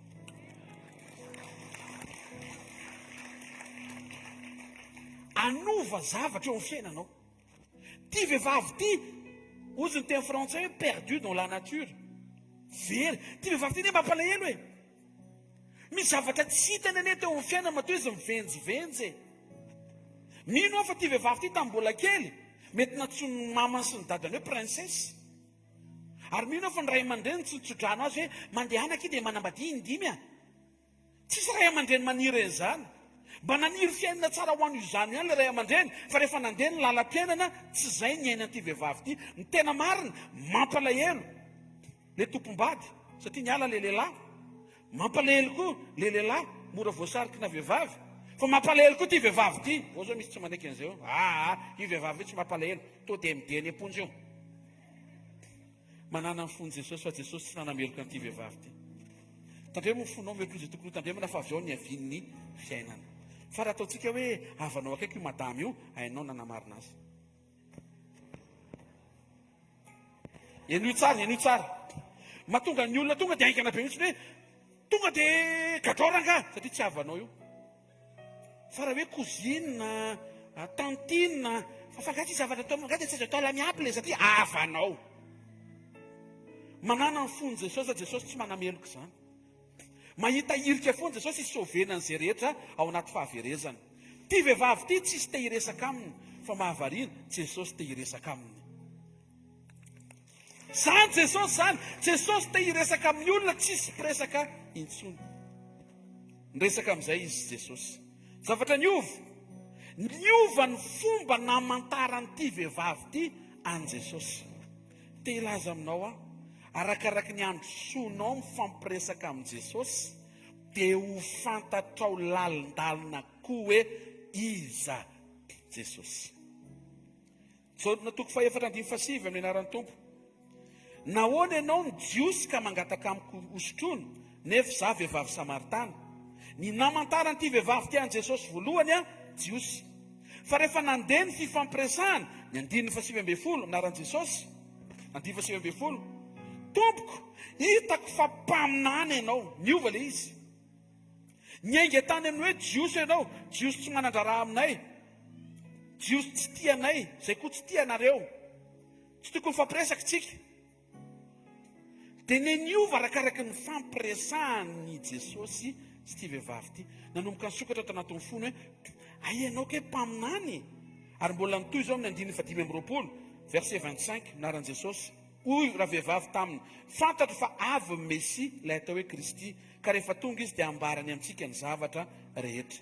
Nanomboka ny sokatra ny tao am-pony fa ay Jesosy no Mesia ary ay Jesosy no Kristy. Fa manino Jesosy tsy tonga dia so présenter rehefa andeha rano le vehivavy ity, nasy fagagana kely fotsiny. Ohatra hoe sinitsisy dia zao teneniny hoe raha vehivavy. Dia gaga le vehivavy, manina fandehanao miresaka amiko. Zareo efa tsisy ninona ny siny. 1, 2, 3. Misy inon'izy zao? Hoay, feno rano, ianao Mesia. Prinsipan' Jesosy tsy ohatr'izay, tsy amin'ny fahagagana no isehony sy amantarany tenany ianao, fa ao anaty fifampiresahana. Io azo nataony to dia nanao etalazina fahagagana. Mety ohatra hoe volon'ilay vehivavy lavalava be, tanda zao to dia misy siny eo. Dia miteny izy zany Mesia. Dia volon'i Jesosy ilay manao zao le milantilanty misy rivotra io. Zany Mesia.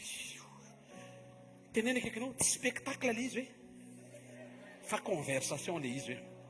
Avereno, tsy spectacle le izy hoe, fa conversation le izy hoe.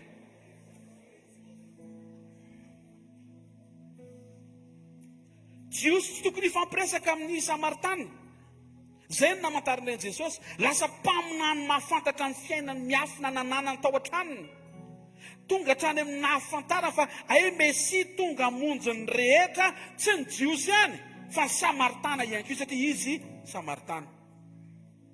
Rehefa resaka an'io tamin'ny zanaka dia izy ny zanaka, dia raha mbola nitoy resaka zareo dia inona no mety ho afantaran'i Jesosy kokoa? Toy izay hoe, zay le fanontaniana enjana be fandraisana fa fanamasina mameno izay vala izay. Dia niteny indray Jesosy hoe izy no Andriamanitra. Dia raha mbola nitoy, izy ny fiainana mandrakizay. Dia raha mbola nitoy, izy no alfa sy omega. Io zany tsy tapitra raha mbola vonona ianao ny cause.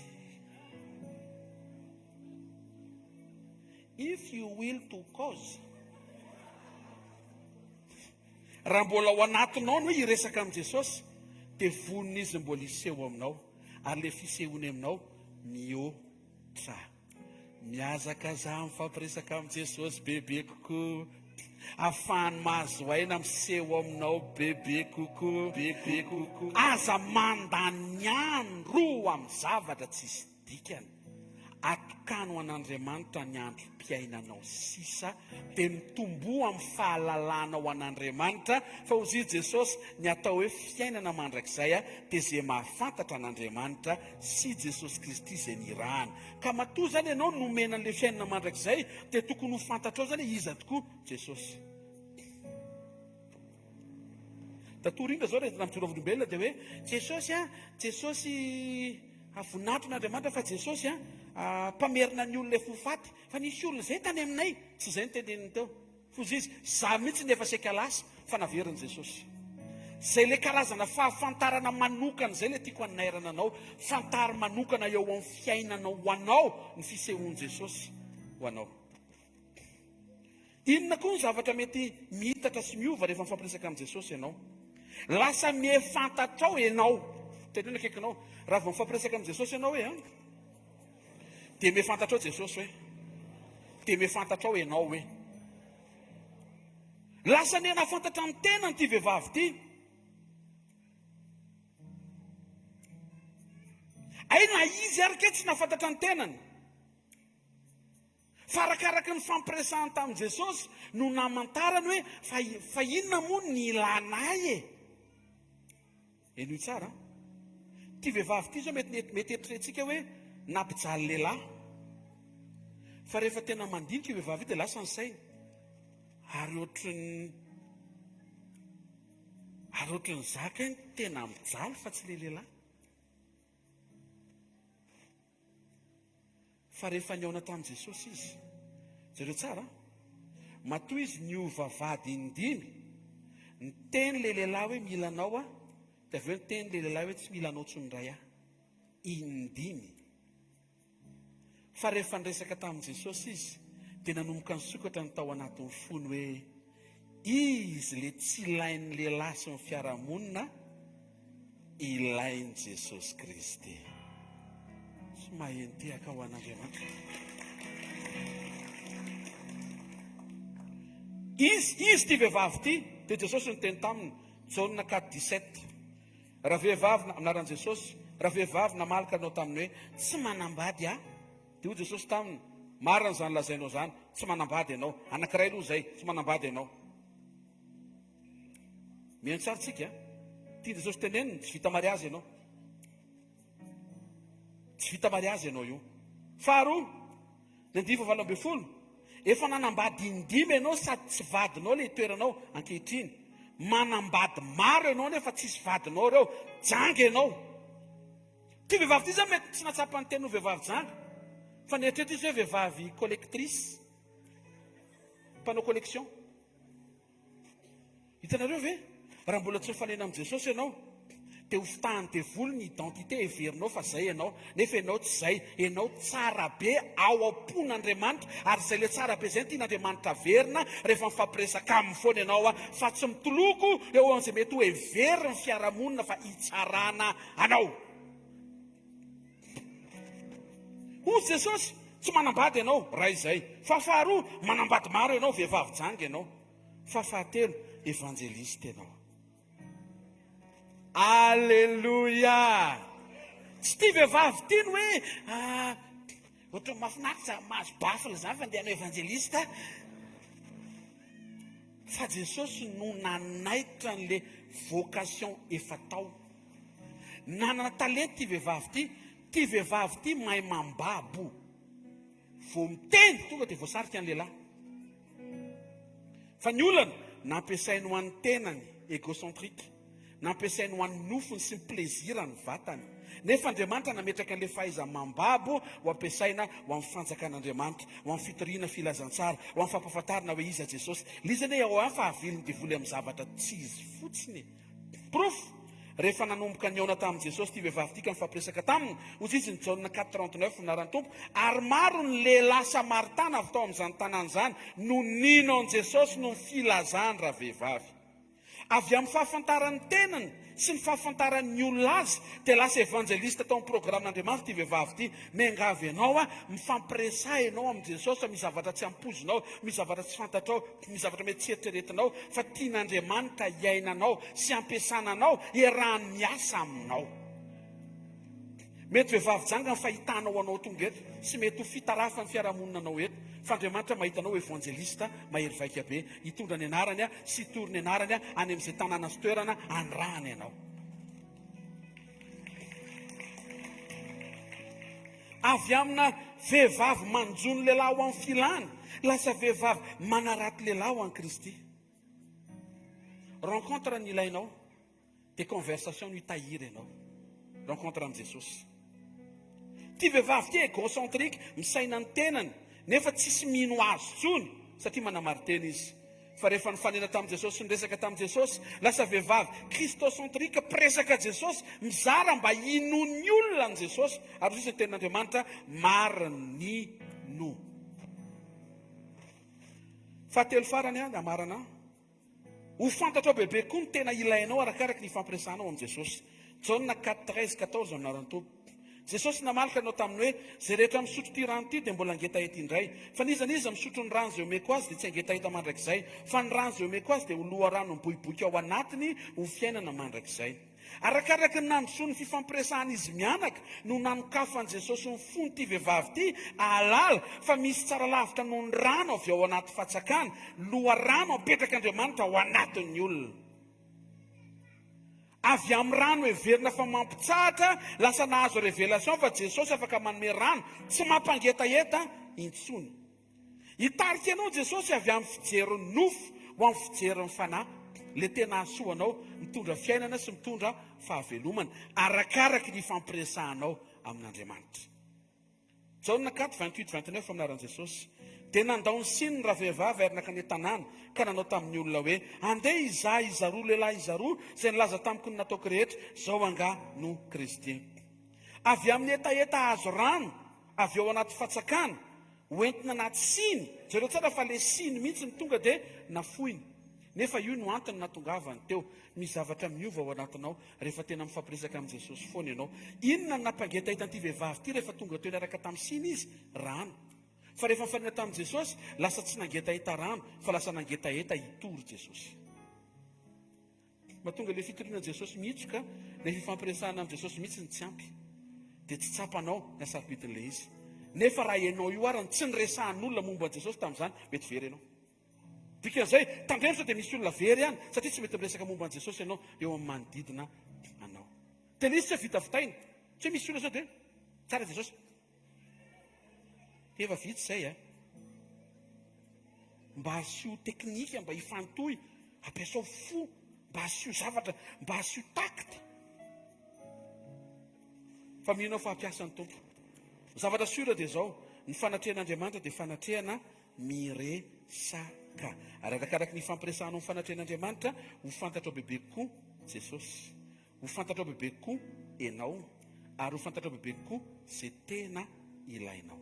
Taontsika hisangana no fovoatanana ankasitraka an'Andriamanitra ny amin'ny teniny. Tenenao Andriamanitra hoe Tompo tario ho tia miresaka aminao, tario tsy ho kamo hiresaka aminao, tario anana fiombonana mifandray sy mifampiresaka aminao matetika. Vangio ny any anatiko, ananako afo mirehitra, angetaetako tena hifampitafatafa sy hifampiresaka aminao amin'ny andro mpiainako. Mba ho tahaka an'ity vehivavy ity antsika tsirairay avy amin'ny anaran'i Jesosy. Raha amin'ny anaran'i Jesosy Kristy avy Nazareta misaotranao izay. Entina eto anatrehanao ny fahakamona hivavaka, mba hiovy zany amin'ny titakarivo ity. Ohatran'ny hoe te ahita fahagagana lavo zao zay nefa tsy mba miresaka aminao. Zany mihitsy le mila ovaina satria mifanatrehanao rehefa tonga eo amin'ny toerana anankiray ianao dia miresaka. Tsarovo ny zanaka rehetra tonga eto amin'ny titakarivo ity, ananany fahatsapana fa efa eo amin'ny fiainana ianao, fa mety hoe tsy ampy fifampiresahana fotsiny izy sy ianao. Aoka hisokatra zao manomboka amin'ny titakarivo ity Tompo. Tsy hoe terena be, fa hisy plezira ho reniny tsiraray avy ao ambadika ny fanokanana fotoana hifampiresaka aminao. Ho tahaka n'ilay vehivavy Samaritana, nanomboka ny nafantatra anao izy satria jiosy ny namantarinao tamin'ny voalohany, dia nandroso ny fifampiresahana dia lasa niova ho mpaminany, avy eo lasa mesia ny namantarana ianao. misy zavatra tsy fantatray mihitsy raha tsy mifampiresaka aminao foana zay. Tario zanako tsiraray avy, ahita sy ainy izany. Vavaka ankiho zay tompo mba hisokatra ny ao am-pony zanako rehetra, alalany ny tenany, satria tsisy mahafantatra anay zay, fa ianao ny tena mahafantatra anay. Ao ambadiky ny fifampiresanay aminao, ny fitohizany fifampiresanay aminao no hiazava hoe inona ny tena ilanao anay eto ambony tany. Atonga anay tompo, tsy angetahetan'le rano alainao ao anaty fatsakana, fa tonga anay angetaeta ny izaranao, sy hitory ianao, ary angetahetan'ilay loharano miboiboky alefanao ato anatinay, atonga anay tsy angetaeta ninninina intsony, ary tsy ampahoriny zay tsy misy. Natao zany Jesosy, betsaka mety miatrika tonga eto amin'ny takarivo ty. Ampio izy tompo, nanaiky ianao ho resy teo amin'ny azo fijaliana, andresenay. Ny diakapoka ny aretanao, fanasitranao anay. Maty ianao mba ho velona zay. Mino zay amin'ny takarivo ty afaka andray ny anjara fiainana, ny anjara fahagagana, ny anjara fahasoavana avy aminao, ny zanakao rehetra. Na ara-pikaraka amin'ny taratasy zany, na ara-pahasalamana, ara-piankonana, mety ho asa mandrara, mety ho fianarana, na inona Jesosy dia entina eto amin'ny fanatrenao zany amin'ny takarivo ty fantatray hoe ao aminao ny centre ny zavatra rehetra. Sotra raha eo amin'ny anaran'i Jesosy Kristy avy Nazareta. Amen. Sy teka mafitsara ho an Jesosy, mahazo toerana vetivety, anao fanatritsika dia avy eo anao vavaka mamarana ny fahafahantsika niaraka teto. Aleloia. Tain'Andriamanitra manokana ianao andao hoe hiaraka nome voninahitra an'Andriamanitra mifanatitra antsika zay rehetra ao am-ponao, zay nomaninao androany dia atolory ho an'Andriamanitra dray androany. Na zay rehetra sakrifisy, na zay fanatitra, na inona zay rehetra hoentinao an'Andriamanitra androany dia akasitrahan'Andriamanitra anao koa zany. Ny programantsika rapitso maraina tahaka ny fotoana mahazatra amin'ny fitora ny fotoanantsika eto amin'ny toerana ity, miray latabatra amin'i Jesosy indray tsika amin'ny fotoana ny communion rapitso amin'ny fito maraina ny fotoanantsika rapitso. Akoatran'izay ny lahady araka ny efa fantatrao raha vao androany koa ianao vao tonga eto dia tiako mampafantatra anao fa manana vondrom-bavaka maromaro tsika eto Antananarivo. Ohatra ny leralahy teo zao nijoro teo izy, anareo any Ambohipo, any Ambolikandrina rehetrarehetra any misy vondrom-bavaka hitsangana koa zany any leralahy iny mitandrika any. Aleloia. Dia misy maromaro izy eto Antananarivo dia manatona fotsiny ianao any amin'izay quartier mety akaikikaiky anao dia afaka mamonjy any ianao raha ohatra ka hoe tsy misy fiangonana afaka amonjenao fotoam-bavaka isaky ny lahady. Aleloia. Dia rehefa avy eo atsangany koa eny aminareo eny. Amen. Vitsivitsy ny nanao amen. Efa tahidy Jesosy ianao ka. Maniry mba ho eny amin'ny quartier anareo fa tsy mba ho ataon'i Jesosy ny tany ianao makany Betroka, na any Beloa, na any Bekitro. Fa eny amin'ny quartier anareo. Tahidy Jesosy. Ny herinandro manaraka iny ny programantsika tsisy miova fa ny fotoanan'ny sekoly ny alatsinainy, talata, ny alarobia dia etsy amin'ny sopiu eo amin'ny rihana faharoa ny fotoanantsika tahaka ny fotoana mahazatra amin'ny fito maraina. Dia latsinaintsika manaraka ny sekoly ho amin'ny famahana olana, talata sekoly fanasitranana, ny alarobia sekoly ny fitahipana, fanambiana toetra, sekoly ny tokantrano, anasanatsika izany fotoana rehetra zany. Dia tahin'Andriamanitra lera lahy teo andraso averika any, tonga tany amin'ny sekolony izy salama be, tonga tao voaka tao salama tsara. Aleloia. Dia hitanareo Andriamanitra tsy miantsoantso foana zany ataovy sekoly fanasitranana, fa rehefa tonga ao ianao dia sitraniny tokoa. Aleloia. Dia ataovy tena sarobidy amintsika ireo fotoana omen'Andriamanitra rehetra ireo hifandraisantsika amin'ny voninahitry ny anarany. Somatsika miverina eto amin'ny fotoana mahazatra tahaka an'izao ihany amin'ny 4 oratolakandro dia tahiny Jesosy dia ampimaniko sady dia izao amin'ny herinandro raha ohatra ka aniverseranao ohatra leralahy teo ny tombo andro ray dia hoentina mbavaka eto koa ianao amin'ny heriny sabotsy fa tsy zoma. Tahiny Jesosy. Ny volana mai moa zany resaka izany fa tsy ny volana juin. Manasa anao itsanganare injiro ety amin'ny fanatitra ny tananao dia hivavaka sika misaotra makasitraka manome voninahitra anao zay ray amin'ny anaran'i Jesosy misaotra ny amin'ny fahafahanay mijoro mitondra fanatitra eto anatrehanao. Misaotra anao satria matsiaro tokoa ny izay raha mitodika fotsiny zao zay nandritra ny volana mera manontolo iny dia tsy azo tanysaina ny fanambinana, ny fahasoavana, ny fitahiana, ny fampahitampitiana ataonao teo aminay.